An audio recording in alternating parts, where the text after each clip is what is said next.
নমস্কার বন্ধুরা, আজকে পড়ছি আশাপূর্ণা দেবী দোলনা উপন্যাসের 28তম অংশ। কি বললে তুমি? বললাম যা সত্যি তাই বললাম, শুধু সময়টার একটু হেরফের করলাম আর কি। অতদিন আগে না বলে বললাম সম্প্রতি পাওয়া গেছে। সুমনার গলার স্বর ক্ষীণ হয়ে আসে কেন? সেই ক্ষীণ গলা থেকে প্রশ্ন ওঠে, বিশ্বাস করলো? এক কথায় করে না, অনেক বলতে হয়েছে, আরও অনেক প্রমাণের দরকার। কিন্তু ফুটপাতে দাঁড়িয়ে আর কতক্ষণ কথা হবে? চলো না কোথাও গিয়ে বসা যাক একটু। কোথায়? ধরো কোয়ালিটিতে, যেটা কাছাকাছি হবে। কোয়ালিটিতে? সিদ্ধার্থ আর সুমনা গিয়ে বসবে, আগে আগে লুকিয়ে এক আধ দিন যেখানে এসে বসতো। এসব এখনো আছে পৃথিবীতে? সুমনা ভুলে যায় অজিন আর অঞ্জনাকে একটু দেখতে বলে চুপি চুপি এসেছে সে ঘণ্টাখানেকের জন্য। ভুলে যায় প্রফেসরের কাছে কেটে গেছে 1.5 ঘন্টার উপরে। ভুলে যায় সিদ্ধার্থের সঙ্গে শুধু রাস্তায় দাঁড়িয়ে কেটে গেল আধ ঘন্টা। আর ভুলে যায় চা খেতে ঢুকলে আরও কতখানি সময় হারানো। সময় গড়িয়ে পড়ে যাবে বিকেলের গা থেকে। চাটা উপলক্ষ, তবু সিদ্ধার্থ জোর করে খাওয়ায় কিছু। তারপর পরামর্শ আর আলোচনায় গম্ভীর হয়ে ওঠে। ও বাড়িতে আর ভালো লাগে না সুমনার। চিরকালের জায়গা যেন অপরিচয়ের বর্ম পড়েছে। কে জানে শুধু সুমনারই এরকম অনুভূতি, না সব মেয়েরই হয়, বিয়ে না হওয়া বড় মেয়েদের হয়। সবাই জানে সে কথা। সুমনা জানে না, সুমনা জানতো না। বড় হয়ে যাওয়া মেয়েদের মতো ছিল না সুমনা। এখন সুমনা ভাবে শুধু তারাই মনে হচ্ছে বাড়িটা যেন পরের। বাধ্য হয়ে থাকতে হচ্ছে সুমনাকে। কি গ্লানি, কি যন্ত্রণা। কান্তিকুমার মুখের উপর একটা স্নেহহীনতার আবরণ পরে ঘুরে বেড়ান। সুজাতা প্রতিপদে কপালে করাঘাত করে আর সুমনার বুদ্ধিকে ধিক্কার দেয়।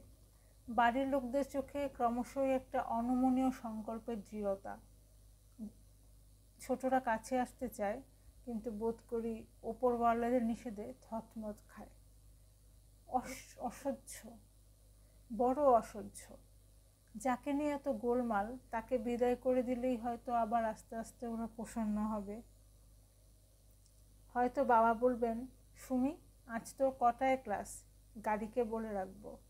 হয়তো মা বলবে, মনটা খারাপ লাগছে, চল একটু তোর সেজো মাসির বাড়ি বেরিয়ে আসি।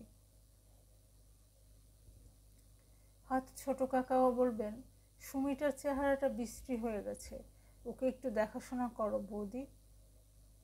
আর হয়তো ঠাকুমা বলবেন, মনা আয় না কাছে, একটু বস না, কদিন তোর মুখে একটু ঠাকুর দেবতার গান শুনে নি। হয়তো এই সমস্তই হবে, কিন্তু সুমনার আর ভালো লাগবে না। সুমনার চোখে ধরা পড়ে গেছে সব কিছুর ফাঁকি। জেনে ফেলা হয়ে গেছে কিসের কি মূল্য। তাই আবার যদি সেই মূল্যহীনতা বোঝাকে পরম মূল্যবানের ভানে বয়ে বেড়াতে হয়, তার চাইতে যন্ত্রণা আর কিছু নেই। টিকতে পারবে না।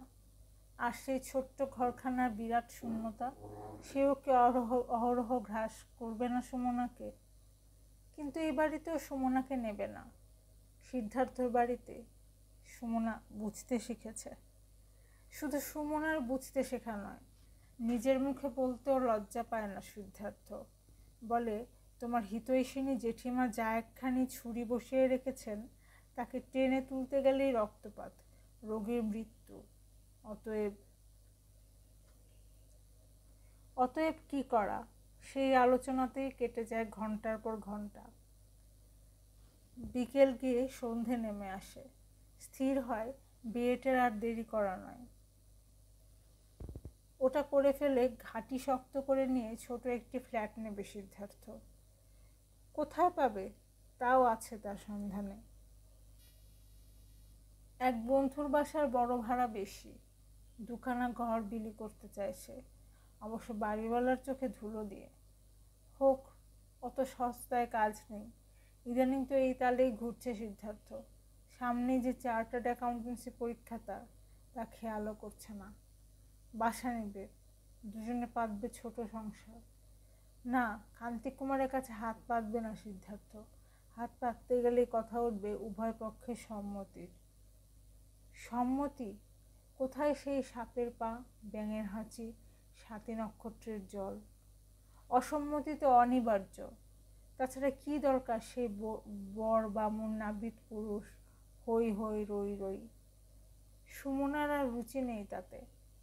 এবারে বড় মেয়ে হিসেবে তার বিয়েতে যে সমারোহ হবার কথা, তার একটা আভাসময় কল্পনা মনের মধ্যে ছিল সেই কোন ছোটবেলা থেকে। ঠাকুমার কান্না ভোলাতে বসলেই বলতেন, সে যা লোক নেমন্তন্ন হবে, কলকাতার শহর ধরবে না। গয়না যা হবে এই বড় বড় 10 আলমারি। আলো যা জ্বলবে রাতকে মনে হবে দিন। আর বাজনা যা বাজবে দেশ শুদ্ধ লোকের কানে তালা ধরে যাবে। সে বিয়ের সম্ভাবনা সুমনা নিজে নষ্ট করেছে। আর হয়তো তার প্রয়োজন ঘুচে গেছে।